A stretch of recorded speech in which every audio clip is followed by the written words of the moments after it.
네, 이어서 글로벌 시장의 주요 이슈 살펴보겠습니다. 네, 글로벌 모니터 안근무 편집장이 연결되어 있습니다. 안녕하세요. 안녕하십니까. 네, 어제 일본은행이 무제한 양적 완화를 발표했죠. 어떻게 받아들여야 될까요? 일본은행의 적극적인 화폐 발행을 기대한 사람이라면 아마 실망감이 적지 않았을 것으로 보입니다. 먼저 일본은행은 이번에 무제한 양적 완화라는 아주 공격적인 이름의 부양 정책을 결정했습니다마는 시행 시기를 내년 1월로 1년이나 미뤄놨습니다. 올해에는 더 이상의 부양책을 쓰지 않겠다는 게 일본은행의 결정입니다.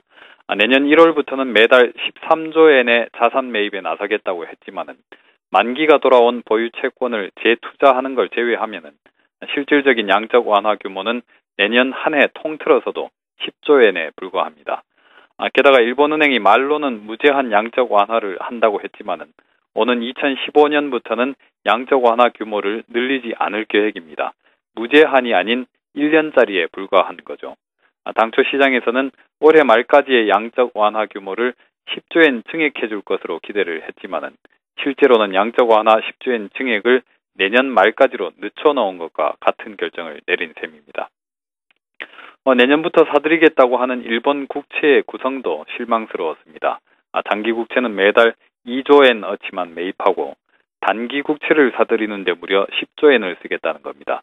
이렇게 하면은 시장의 듀레이션이 대폭 길어지고 수익률 곡선이 가팔라지는 부작용이 발생합니다.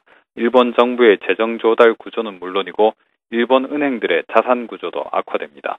이런 양적 완화 구성은 미국의 오퍼레이션 트위스트 정책과 정반대의 역효과를 낼 수 있습니다. 미국 연준의 경우는 일본과 달리 단기 국채를 팔고 장기 국채를 사들이는 정책을 써왔습니다.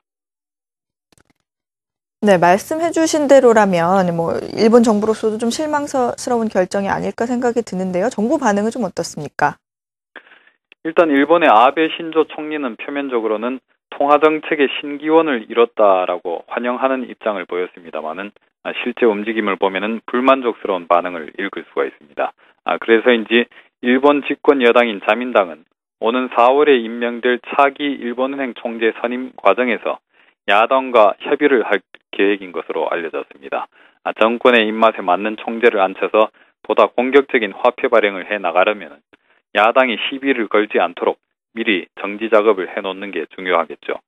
일본은행의 이번 결정이 실망스럽기는 하지만은 엔화의 강세 전환이 비교적 제한된 것도 이런 기대감을 배경으로 하고 있습니다. 오는 4월에 일본은행 총재가 바뀌면은 본격적으로 엔 약세 정책에 나설 수 있을 것이라는 예상이죠.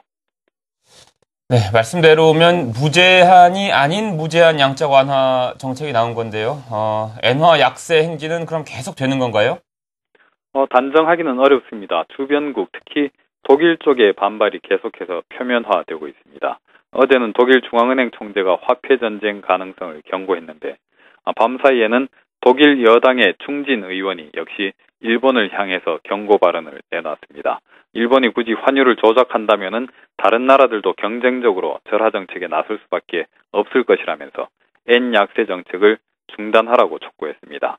다음 달 러시아에서 열리는 G20 재무장관 회의에서 독일 정부가 문제 제기를 할 것이라는 발언도 했습니다. 당장 스위스에서 개막된 다보스 포럼에서부터 일본의 엔 약세 정책에 대한 국제적 반발이 예상되기도 합니다. 일본이 본격적인 엔 약세를 몰아붙일 4월까지는 아직 시간이 많이 남은 반면에 단기적으로는 이에 저항하는 이벤트들이 잇따라 예정돼 있어서 엔화에는 강세 압력이 좀 더 우세하게 작용할 수가 있습니다. 우리 주식시장에는 상반된 영향이 동시에 미칠 것으로 보입니다. 엔화가 단기적으로 강세로 전환한다면은 엔 약세를 등에 업고 우리 시장에 들어왔던 해외 유동성이 다시 이탈 압력을 받게 되겠죠. 그렇지만 이게 우리 원화 가치에는 절하 압력으로 작용하면서 수출 기업, 특히 일본과 경합도가 높은 주식에게는 긍정적으로 작용할 수도 있을 겁니다. 수출 악화로 인한 펀더멘털 훼손 우려를 덜어줄 것이기 때문입니다.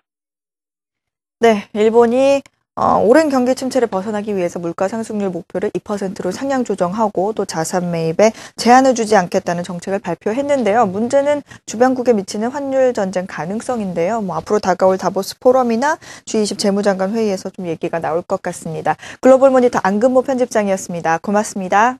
감사합니다.